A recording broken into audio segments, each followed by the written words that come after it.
Saya dicap sebagai sapi perah keluarga yang memberikan rumah saya kepada saudara laki-laki saya. Lalu saya mengajukan surat penggusuran, dan sekarang mereka putus asa dan mengemis. Saya, 28 tahun perempuan, selalu menjadi jaring pengaman keluarga tetapi tidak pernah menjadi prioritas. Seluruh hidup saya benar-benar menjadi pengingat terus-menerus bahwa saudara laki-laki saya Damian, 31 tahun, adalah anak emas. Saat saya masih ada, putri yang tak terlihat, rencana cadangan yang dapat diandalkan. Tumbuh bersama Damian benar-benar merupakan siksaan psikologis. Ketika saya berusia 16 tahun, saya diterima di program sains musim panas bergengsi yang hanya menerima sekitar 20 anak dari seluruh negara bagian. Orang tua saya langsung mengatakan kepada saya bahwa mereka tidak mampu membayar biaya sebesar $500. 2 minggu kemudian, mereka membelikan Damian gitar seharga $900 karena dia menunjukkan minat pada musik. Dia memainkannya 2 kali lalu melemparkannya ke dalam lemarinya hingga berdebu. Namun itu hanya satu contoh dari album The Greatest Hits tentang cara keluarga saya membuat saya merasa tidak berharga. Pada acara wisuda SMA aku, orang tuaku datang terlambat 20 menit karena Damian, yang sudah diskors 2 kali, harus bermain bisbol. Mereka tidak bisa menyaksikan pidato kelulusanku dan kemudian memintaku untuk tidak makan malam dengan teman-temanku karena Damian lelah dan ingin pulang. Aku hanya mengangguk dan tidak makan malam untuk mengantarnya pulang. Untuk ulang tahunku yang ke-21, aku merencanakan makan malam kecil di restoran yang bagus. Damian datang dalam keadaan mabuk bersama 4 temannya yang kemudian memesan makanan termahal di menu. Ketika tagihan datang, Damian lupa membawa dompetnya. Orang tuaku menyuruhku untuk tidak membuat keributan, jadi aku mengeluarkan $600 yang tidak mampu kubayar karena begitulah yang dilakukan keluarga. Damian tidak pernah mengucapkan terima kasih atau membayarku kembali. Aku makan ramen selama sisa bulan itu sambil melihat unggahan Instagramnya dari bar setiap akhir pekan. Setiap pencapaian dalam hidupku diikuti oleh, tapi bagaimana dengan Damian? Aku lulus SMA dengan IPK 4.0. Orang tuaku bertanya, bagus, tapi tahukah kamu Damian menjadi pemain cadangan di tim bisbol? Aku mendapat beasiswa penuh ke universitas negeri, dan ibuku bertanya, apakah ada program bisbol untuk saudaramu? Ya, tapi Damian tidak pernah mendaftar. Rupanya terlalu banyak dokumen. Orang tuaku membelikan Damian laptop untuk sekolah di tahun keduanya. Dia menggunakannya hanya untuk bermain game dan tidak lulus 3 mata kuliah di semester itu. Ketika aku meminta satu untuk kuliah, mereka menyarankan agar aku bekerja karena mereka mengajariku tanggung jawab. Jadi, aku bekerja 30 jam seminggu di kedai kopi sambil mengambil 18 kredit. Damian keluar dari community college setelah 1 semester karena para profesor bersikap bias terhadapnya. Orang tuaku mengangguk simpatik dan membayar sewa rumahnya selama 6 bulan ke depan sementara dia memikirkan semuanya. Meskipun terus-menerus diabaikan secara emosional, aku terus maju sementara Damian keluar dari perguruan tinggi negeri yang telah mereka bayar penuh setelah hanya 3 semester.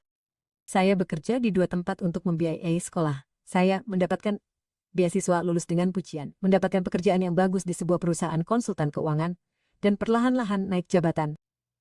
Ketika saya mendapat promosi di tempat kerja, ibu saya mendengarkan selama 30 detik sebelum mengalihkan topik pembicaraan ke pacar baru Damian, yang sangat cantik hingga dia bisa menjadi model. Ngomong-ngomong, ini Zoe, calon adik ipar yang menyebalkan. Pada usia 26 tahun, saya telah menabung cukup untuk membayar uang muka rumah sederhana dengan 3 kamar tidur di lingkungan yang layak. Tidak mewah, tetapi itu milik saya. Setiap pembayaran hipotek, setiap perbaikan, setiap rapot, semuanya saya dapatkan melalui kerja keras saya sendiri. Tidak ada pinjaman keluarga, tidak ada penandatangan bersama orang tua. Hanya saya yang bekerja keras sementara Damian menjalani jalur karier kelimanya dalam 3 tahun. Pada hari saya menutup rumah saya, orang tua saya berhasil menghadiri serah terima kunci selama 15 menit penuh sebelum ibu saya mendapat telepon dari Damian. Mobilnya mogok lagi dan dia butuh tumpangan. Ayah saya langsung pergi.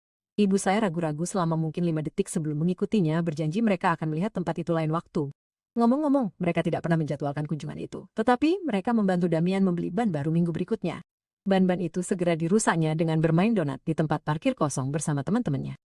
Saya mengecat setiap ruangan sendiri, memasang kipas angin langit-langit di kamar tidur, mempelajari dasar-dasar perpipaan dari video YouTube, memperbaiki pembuangan sampah saat macet, dan memoles ulang lantai kayu keras di ruang tamu, semuanya sambil bekerja 50 jam seminggu di pekerjaan konsultan keuangan saya. Rumah saya menjadi satu-satunya tempat di dunia yang sepenuhnya milik saya. Sementara itu, Damian dan istrinya Zoe, 29 perempuan, berpindah dari satu bencana ke bencana lainnya. Dia bekerja berulang kali seperti alergi musiman. Hadir selama beberapa bulan lalu menghilang secara misterius. Alasannya selalu epik.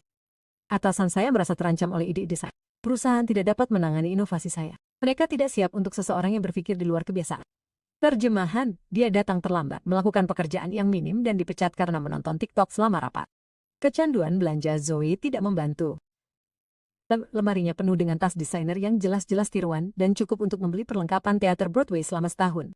Apartemen mereka dipenuhi dengan barang-barang tak berguna dari belanja darinya terus-menerus. Namun, tak bagaimana mereka tidak pernah punya cukup uang. Lalu ada keputusan brilian Damen untuk menginvestasikan $10.000 yang dipinjam dari orang tua kami ke dalam mata uang kripto yang mencurigakan yang sejujurnya terdengar seperti dinamai oleh anak berusia 12 tahun yang sedang naik roket bulan Doge atau semacamnya. Dia menghabiskan waktu berminggu-minggu mengirimiku tangkapan layar tentang nilainya yang naik sepersekian sen mengatakan bahwa aku kehilangan kekayaan turun-temurun dengan tidak menginvestasikan tabunganku. Aku bertahan dengan 4 rusongkarin reksadana yang membosankan seperti orang bodoh, sementara Damian tampaknya menjadi Warren Buffett berikutnya. Setidaknya dalam pikirannya sendiri. Selama itu semua orang tuaku terus mendukungnya. Dan terkadang ketika keuangan mereka sendiri mulai tertekan karena harus menghidupinya, mereka akan mendatangiku dengan cerita-cerita konyol yang membuatku merasa bersalah. Mereka memiliki gelar PhD dalam manipulasi emosional. Sumpah. Mobil kakakmu disita dan dia tidak bisa pergi kerja tanpa mobil itu, kata ibuku sambil menangis. Dia dengan mudahnya tidak menyebutkan bahwa mobilnya disita karena dia tidak membayar selama 4 bulan, padahal entah bagaimana dia mampu membeli konsol game baru. Zoe perlu operasi gigi dan mereka tidak punya asuransi. Ayahku akan menjelaskan. Makan saja sudah menyakitkan bagi. Belakangan aku tahu operasi gigi itu adalah veneer kosmetik supaya dia terlihat lebih baik di unggahan Instagramnya. Kecantikan alam yang luar biasa. Sama sekali tidak palsu. Pemilik rumah mengancam akan mengusir mereka jika mereka membayar sewa, begitulah mereka memohon. Mereka tidak pernah menyebutkan 3 liburan yang Damian dan Zoe lakukan tahun itu saat tidak membayar sewa. Facebook mereka penuh dengan foto-foto pantai dari perjalanan yang tidak mampu kubayar karena aku terlalu sibuk bertanggung jawab dengan uangku. Setiap kali aku menyerah, aku berkata pada diriku sendiri, ini yang terakhir kalinya, sambil menandatangani cek lainnya. Pinjaman kecil itu tidak pernah dilunasi. Aku menyimpan spreadsheet seperti kutu buku keuangan. Selama 5 tahun saya telah meminjamkan uang kepada saudara saya lebih dari $17.000, uang yang saya tahu tidak akan pernah saya lihat lagi. Ketika saya dengan lembut mengemukakan pembayarannya, Damen tertawa di depan wajah saya. Ayolah kak, kamu tahu bagaimana rasanya. Lagi pula kamu menghasilkan banyak uang dari pekerjaan wahmu. Ya, saya menghasilkan banyak uang karena saya benar-benar bekerja keras. Suatu kali saya benar-benar menolak untuk meminjamkan uang kepada mereka untuk perjalanan mereka ke Cancun. Ibu saya tidak berbicara kepada saya selama 2 minggu. Ayah saya menyebut saya egois dan mengatakan saya menghancurkan keluarga. Saya akhirnya menyerah dan mendanai setengah dari perjalanan itu. Damian dan Zoe memposting cerita Instagram setiap hari dari bar kolam renang, sementara saya makan malam microwave di meja saya, bekerja lembur untuk melunasi pinjaman yang telah saya berikan kepada mereka. Bagian yang paling kacau. Saya terus-menerus melewatkan liburan, membeli pakaian murah, dan makan apapun untuk makan malam agar saya dapat menyimpan dana darurat keluarga saya. Saya terlalu lemah untuk berkata tidak, terlalu terprogram oleh rasa bersalah selama bertahun-tahun untuk menolak ketika mereka menelpon saya pada pukul 11 malam karena panik tentang krisis keuangan baru. Pada saat itu, saya pada dasarnya ada ATM 24/7 yang memiliki kaki. Pada satu titik, saya benar-benar harus menarik uang dari 401k saya, membayar denda dan pajak untuk membantu Damian menutupi uang jaminan untuk apartemen baru setelah mereka diusir dari apartemen sebelumnya. Ketika saya mengungkapkan kekhawatiran tentang penarikan yang memengaruhi masa pensiun saya, ibu saya berkata, kamu masih sangat muda, kamu punya banyak waktu untuk menabung lebih baik.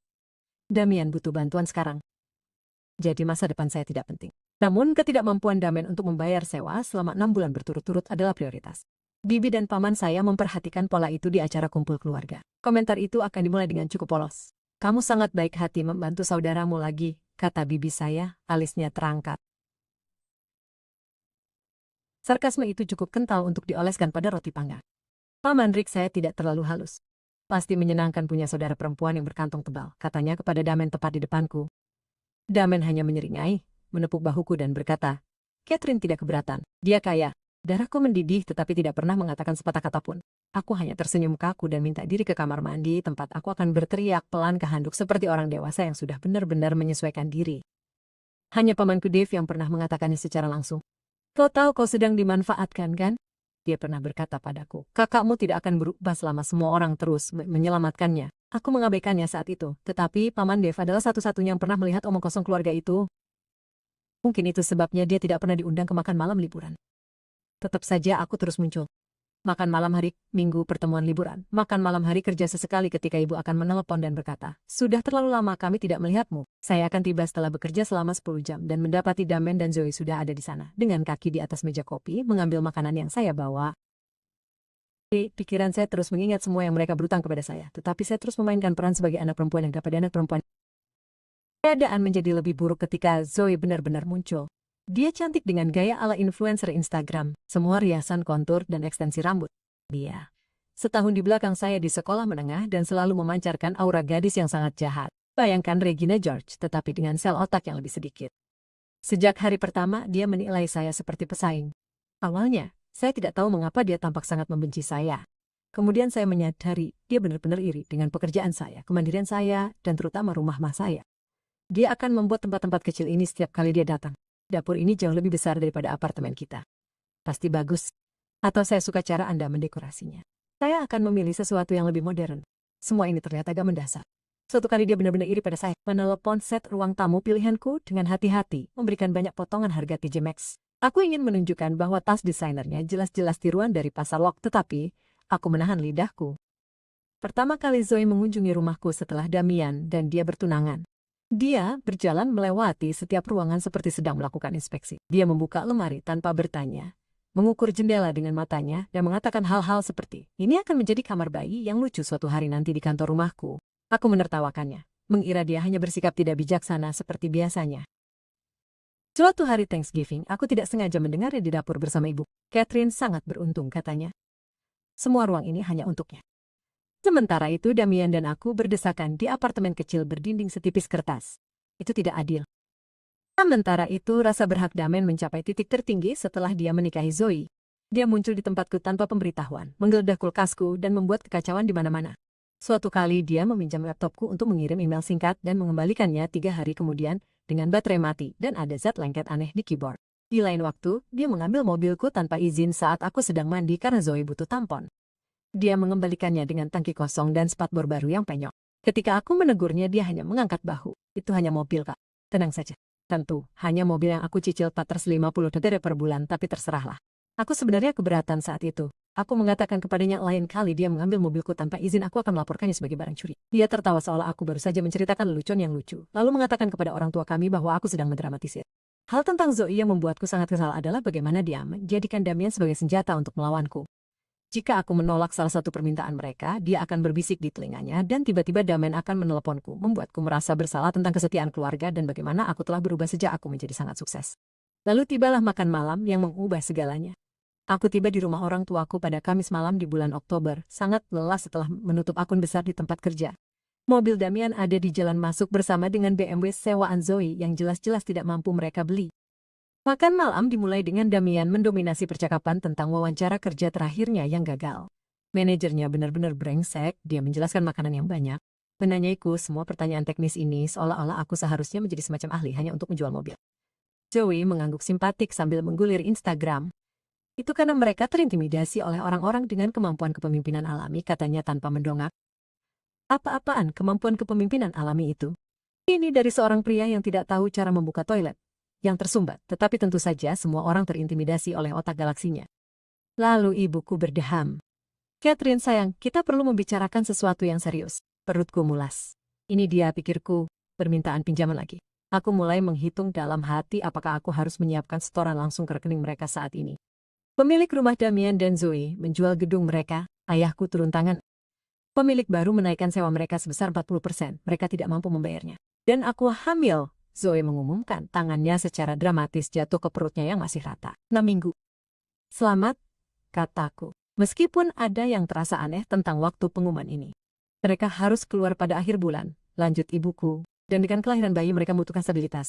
Kami berharap, kata ayahku perlahan, bahwa mereka dapat tinggal bersamamu, hanya untuk beberapa bulan sampai mereka pulih kembali. Hampir saja aku tersedak air. Di rumahku? Masuk akal sekali. Zoe menimpali.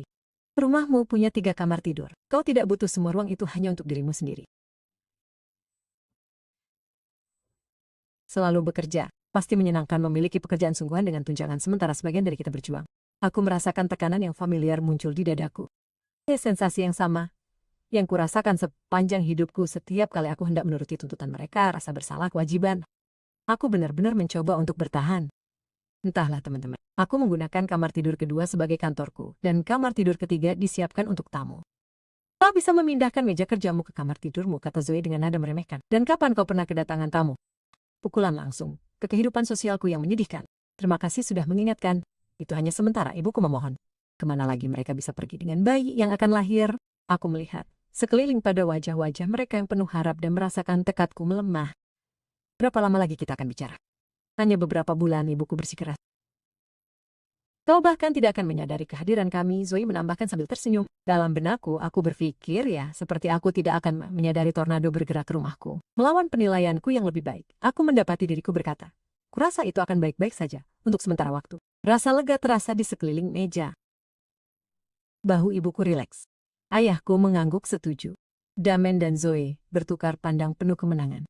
Bagus, kata Damian sambil mengeluarkan ponselnya. Kita akan mulai memindahkan barang-barang kita akhir pekan ini. Akhir pekan ini? Aku mencicit. Itu dalam 2 hari. Ya benar, jawabnya tanpa mendongak.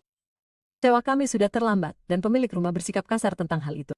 Aku merasa seperti baru saja dipermainkan dengan ahli lagi. Si bodoh keluarga itu beraksi lagi. Kali ini memberikan rumahnya alih-alih hanya dompetnya. Jadi mereka pindah pada hari Minggu itu dengan harta benda yang jauh lebih banyak dari yang kuduga, cukup untuk mengisi apartemen 2 kamar tidur ditambah unit penyimpanan acak yang tampaknya telah mereka bayar. Perabotan, pakaian, sistem permainan, peralatan olahraga yang tampak baru dan belum pernah digunakan. Rupanya mereka mampu membeli peralatan tetapi tidak dengan sewa mereka. Masuk akal. Kemana semua ini akan pergi? Tanyaku sambil melihat mereka menurunkan truk ke hall ketiga. Saya akan cari tahu, keluarkan saja, kata Zoe dengan nada meremeh. Barang-barangmu agak ketinggalan zaman. Oh.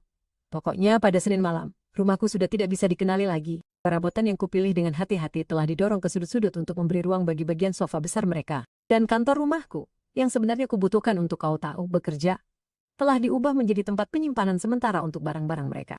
Hanya sampai kami membereskannya, Damian berjanji. Pada akhir minggu pertama, mereka telah mengklaim kamar mandi utama sebagai milik mereka, yang berarti aku harus menggunakan kamar mandi kecil di lantai bawah, menyita TV ruang tamu untuk permainan, Damian dan bahkan mulai menggunakan handuk bagusku untuk anjing mereka yang secara mengejutkan juga pindah meskipun aku sudah jelas-jelas melarang hewan peliharaan saat kami membahas pengaturan tersebut. Puki tidak bisa tinggal bersama orang tuamu, Zoe menjelaskan ketika aku mempertanyakan anjing bulldog campuran seberat 60 pon yang belum terlatih yang saat itu sedang mengunyah kaki sofa. Ayahmu alergi. Selama 3 minggu berikutnya, aku menjadi orang asing di rumahku sendiri.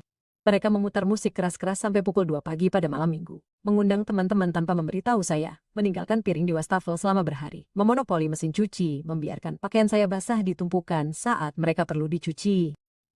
Ketika saya mencoba menetapkan batasan seperti jam tenang setelah pukul 10 malam pada malam kerja, Damian memutar matanya, berhentilah menjadi orang yang suka mengontrol. Ini bukan asrama. Ya, Zoe menimpali. Kita keluarga bukan penyewa. Santai saja. Saya berteriak dalam hati, ini rumah saya. Saya membuat aturan. Namun secara lahiriah saya hanya mengasingkan diri, menghindari konflik seperti yang selalu saya lakukan. Saya mulai bekerja lembur dan makan malam di luar hanya untuk menunda pulang. Saya mengirim pesan kepada Paman Dave pada suatu malam yang sangat buruk. Mereka benar-benar mengambil alih jawabnya. Usir mereka. Rumahmu, aturanmu. Setiap kali saya mengumpulkan keberanian untuk menghadapi mereka, ibu saya akan menelpon untuk memberi kabar tentang bayi atau mengingatkan saya betapa sulitnya keadaan bagi mereka. Bagian terburuknya adalah cara mereka memperlakukan barang pribadi saya. Buku masa kuno milik nenek saya menghilang dari rak dapur. Ketika saya bertanya tentang Zoe, samar-samar ingat mungkin menaruhnya di suatu tempat tetapi tidak ingat di mana. 2 minggu kemudian aku menemukannya di garasi rusak karena atap bocor. Koleksi tanaman sukulenku yang telah kurawat dengan hati-hati selama bertahun-tahun. Puki menjatuhkannya dari ambang jendela, dan baik Damian maupun Zoe tidak repot-repot membersihkan kekacauan itu. Aku pulang ke rumah dan mendapati tanaman mati menempel di karpet. Ruang pribadiku semakin menyempit setiap hari. Aku pernah mendapati Zoe mencoba pakaianku hanya untuk melihat apakah pakaian itu cocok dengan perutku yang sedang hamil. Di lain waktu, aku mendapati Damian telah menggunakan sabun cuci muka mahalku sebagai sabun mandi karena kami kehabisan sabun mandi dan sabun mandimu ada di sana. Pengurasan keuangan juga terus berlanjut. Mereka meminjam akun streamingku dan memesan film bayar per tayang tanpa bertanya. Mereka menaikkan tagihan listrikku dengan menyalakan semua lampu 24/7 dan menyetel termostat ke 75 di tengah musim dingin. Ketika tagihan listrik pertama setelah mereka pindah menjadi 3 kali lipat dari jumlah normalku, Damian hanya mengangkat bahu. Lebih dingin dari biasanya. Zoe perlu tetap hangat untuk bayi. Orang tuaku tentu saja aku berpihak pada mereka di setiap kesempatan. Ketika aku menelpon ibuku untuk curhat tentang bagaimana mereka mengundang 6 orang untuk sebuah pertemuan kecil yang berubah menjadi pesta yang meriah hingga pukul 3 pagi. Pada hari Selasa dia berkata, mereka hanya gembira dengan bayi itu. Kamu seharusnya lebih pengertian. Ketika saya bilang bahwa saya tidak bisa menyelesaikan pekerjaan apapun karena mereka memperlakukan kantor rumah saya, seperti gudang, ayah saya menyarankan agar saya lebih fleksibel dan bekerja di kedai kopi jika itu sangat mengganggu saya. Ketegangan meningkat dari hari ke hari. Saat saya pulang ke rumah dan menemukan perbaikan baru yang telah mereka buat tanpa bertanya. Stiker dinding yang jelek di ruang tamu. Perabotan yang ditata ulang. Tanaman saya dipindahkan untuk memberi ruang bagi koleksi lilin beraroma Zoe. Ketika saya keberatan saya yang tidak masuk akal. Ketika saya meminta mereka untuk setidaknya berkonsultasi dengan saya sebelum membuat perubahan di rumah saya bersikap suka mengontrol dan tegang. Suatu hari saya mendengar Zoe di telepon dengan ibunya mengeluh tentang saya. Dia sangat aneh dengan barang-barangnya. Seperti dia benar-benar marah karena kami memindahkan mejanya ke ruang bawah tanah. Dia tidak menggunakannya setiap hari. Pertama, saya benar-benar menggunakan meja saya setiap hari untuk bekerja. Dan kedua, saya tidak punya ruang bawah tanah. Mereka memindahkan meja ergonomis saya yang mahal ke ruang bawah tanah yang belum selesai di bawah rumah tempat meja itu saat ini terendam air setinggi 2 inci dari hujan baru ini. Aku marah besar tetapi tetap berusaha menjaga kedamaian. Aku tidak ingin menjadi penjahat dalam cerita keluarga. Aku tidak ingin menjadi saudara perempuan yang tidak berperasaan yang mengusir saudara iparnya sedang hamil. Jadi aku menelan amarahku membeli meja murah dan meletakkannya di sudut kamar tidurku, benteng terakhir kehidupanku sebelumnya. Lalu tibalah hari yang mematahkan kesabaranku yang terakhir. Tepat 1 bulan setelah mereka pindah, aku pulang. Lebih awal dari kantor dengan migrain yang berdenyut dan mendapati Zoe mengadakan semacam pesta produk di ruang tamuku. Wanita-wanita yang belum pernah kutemui sedang mengurusi barang-barangku duduk di perabotanku menggunakan kamar mandiku. Apa yang terjadi? Tanyaku tercengang. Zoe tampak terkejut melihatku. Aku memamerkan produk perawatan kulit yang luar biasa ini. Kamu harus bergabung. Meskipun kamu pasti bisa menggunakan perawatan bawah mata. Hari ini terlihat sedikit kasar. Aku terlalu terkejut untuk menanggapi. Aku hanya mundur ke kamar tidurku yang sekarang menjadi satu-satunya ruangan yang terasa seperti milikku. Bahkan di sana aku bisa mendengar mereka tertawa di ruang tamu. Saya minum 3 ibuprofen dan mencoba untuk beristirahat. Saat saya berbaring di sana dengan migrain saya mendengar Zoe berbicara dengan salah satu temannya di lorong tepat di luar pintu saya. Dia pasti mengira saya sedang tidur karena saya telah mengatakan kepadanya bahwa saya akan tidur siang. Tidak, ini rumahnya, tetapi dia hampir tidak ada di sini. Bekerja sepanjang waktu, tidak ada kehidupan sosial, tidak ada pacar. Agak menyedihkan sebenarnya.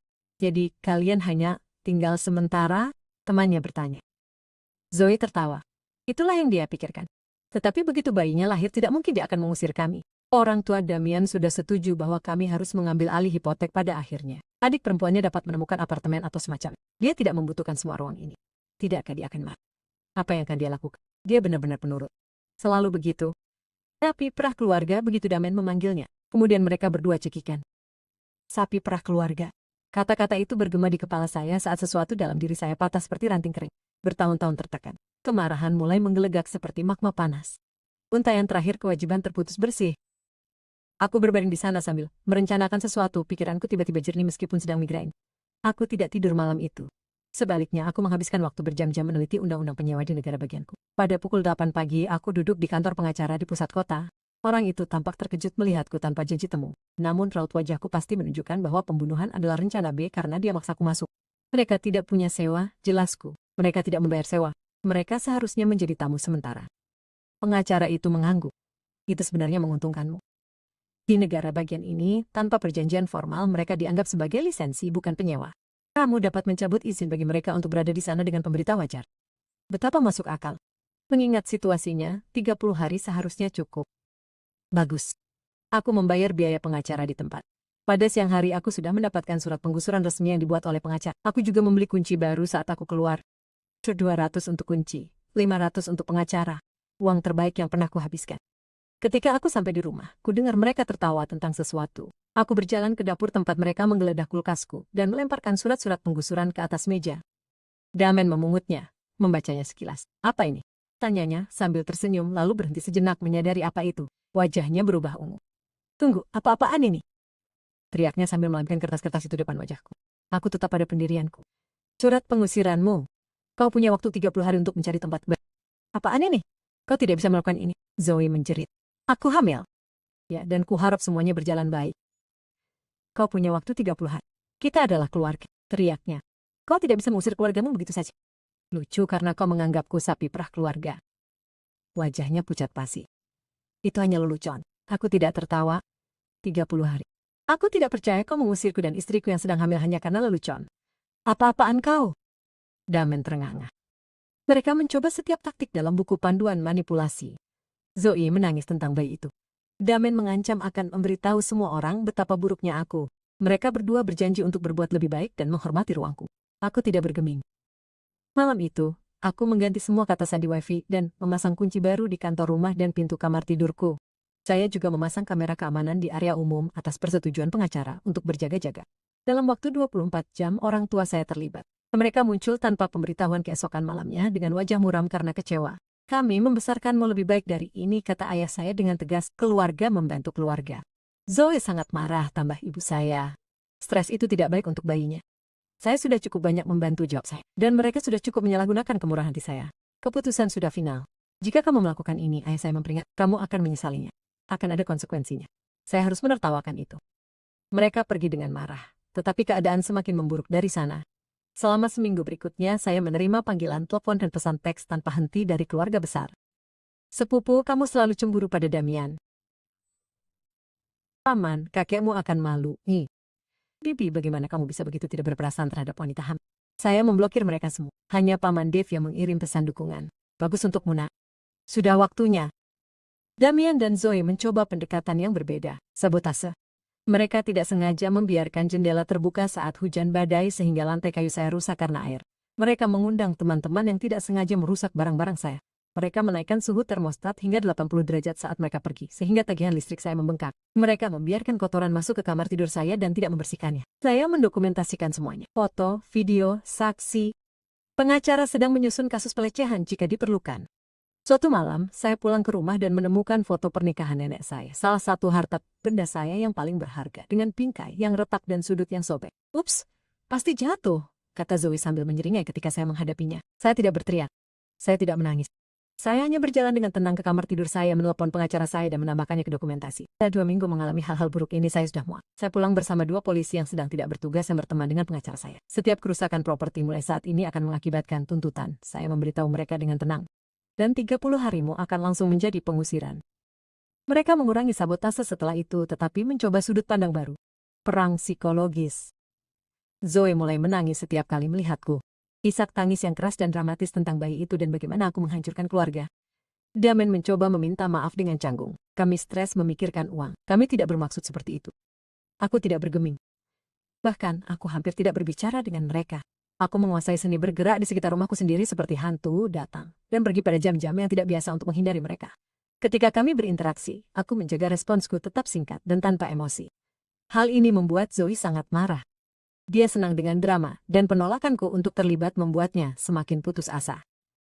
Sementara itu, aku mempersiapkan masa depanku sendiri. Aku melamar promosi di tempat kerja yang mengharuskan relokasi, mulai mencari apartemen di kota baru, memisahkan semua keuanganku dari koneksi keluarga, membuka rekening baru di bank yang berbeda, dan membuat daftar semua barang milikku di rumah dengan tanggal pembelian dan kwitansi jika memungkinkan. 2 hari sebelum batas waktu, ibuku menelpon sambil menangis terseduh. Mereka tidak punya tempat tinggal. Tidak ada yang mau menyewakan rumah mereka dengan kredit mereka. Kumohon beberapa bulan lagi saja. Mereka bisa tinggal bersamamu, jawabku. Kami tidak punya tempat. Aku juga tidak punya. Tapi bayi itu adalah tanggung jawab mereka, bukan aku. Ayahmu dan aku sangat kecewa padamu, katanya, sambil mengeluarkan rasa bersalah klasik. Bukan begini cara kami membesarkanmu. Sebenarnya begitulah, jawabku. Kau membesarkanku untuk mengurus diriku sendiri karena kau terlalu sibuk mengurus Damian. Jadi itulah yang kulakukan. Pagi hari ke-30, aku mengambil cuti kerja dan duduk di ruang tamu menunggu. Seorang wakil syarif menunggu di mobilnya di luar, tindakan pencegahan yang disarankan oleh pengacaraku karena Damian punya riwayat kehilangan kesabaran.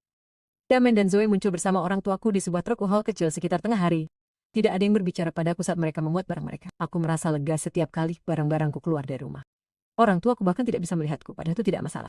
Sebelum mereka pergi, Zoe, sambil meletakkan tangannya di perutnya, berkata, saat bayi ini lahir kau akan menyesal telah mengucilkan kami. Ini keponakanmu. Aku mendoakan yang terbaik untuk anakmu, jawabku.